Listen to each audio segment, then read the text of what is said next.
आरो बेखौ लानानै जों बिराद आसाबायदि नाथाय मोनसे बाथ्रायाबो सैथो जे जिहेतु दासिमबो जोंनि माखासे गोहोफ्रा आसाम सरकारनि आखायाव दङ जायनि थाखाय जोंहा बिटिआरनि मानिजाथाव गाहाय प्रमद बर' सार बिथाङा गोसो जाब्लाबो माखासे खामानिखौ मावनो हाया बे खोथा स्पष्ट अब्लाबो जोङो प्रमद बर' सार बिथांखौ जोङो नारसिनबाय थादों जे 6.3 नि जेनेखि दफा मथे आरो बे गोरोबथानि मथे बेफोर खामानिया जानांगौ मानो होननानै बुङोब्ला जुदि बेखौ मावनो हायाबा जोङो आसाम सरकारनि सिङाव थानांनाय बायदि जागोन आसाम सरकारा दि दासिमबो एडुकेशन डिपार्टमेन्टखौ गावसोरनो सालायो बेबायदि मोनसे सावगारिखौ रायजो राजाफ्रा बुजिना लागोन बेखायनो जोङो सरकारखौ बुंदों बिटिआर गभर्नमेन्टखौ जे स्कुलफोरखौ हानायमानि लानांगौ आरो जोङो बर' मिडियामनि बेलायाव जोङो स्पेसियेलि जेसेबांनाखि लाजाथावथाव बेफोर फरायसालिखौ लाजोबनांगौ होननानै जोङो लुबैदों आरो जों हास्थायो थांनाय बावैसो सान मिस आउट जानायनि मोनसे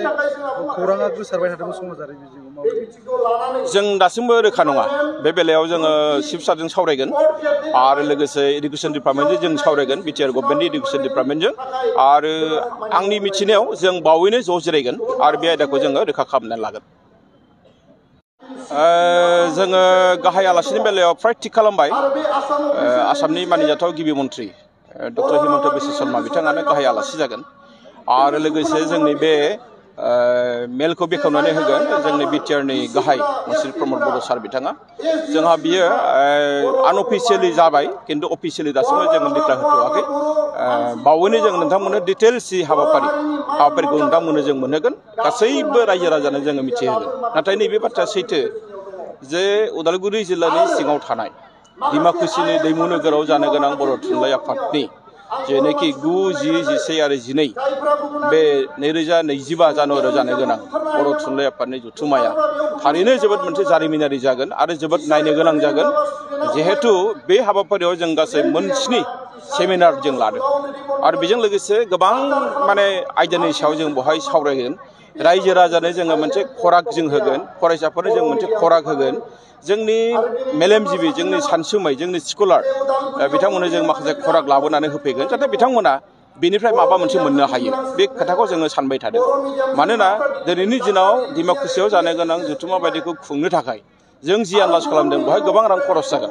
नाथाय जोङो मोनसे खोथाखौबो नोजोर होदों बे खरसाया जाहाथे ओरैनो थांगारा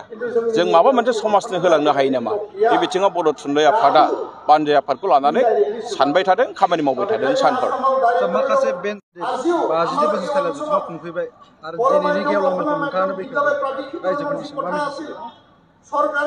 मोनसे जारिमिनारि जथुम्मा बियो उदालगुरि जिल्ला दुलाराय बर' फरायसा आफादनि नैबे नोलोबारि जेराव जादों लाल बाहादुर शास्त्री गोजौ फरायसालि लांगोनायाव बे जायगाया मोनसे जारिमिनारि बिहोमा दं बर' हारिनि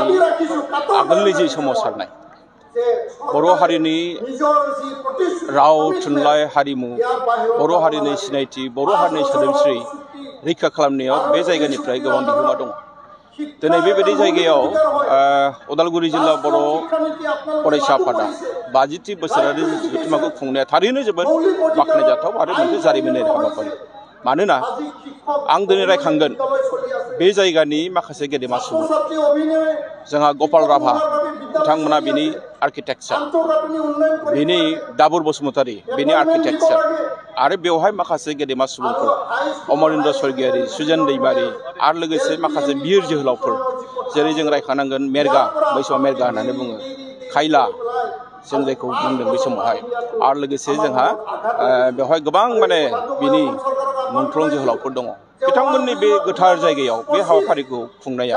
थारैनो जोबोद मोजां जादों आरो दिनै आं नुदों बेवहाय जेसेबांनाखि रायजो राजाया मोनसे उत्साह देखायदों बे थारैनो जोंनि हारिनि थाखाय मोनसे मोजां सिन बियो बे जायगानि जेसेबांनाखि फोरोंगिरिफोर दङ सानसुमैफोर दङ जेसेबां फरायसालिफोर दङ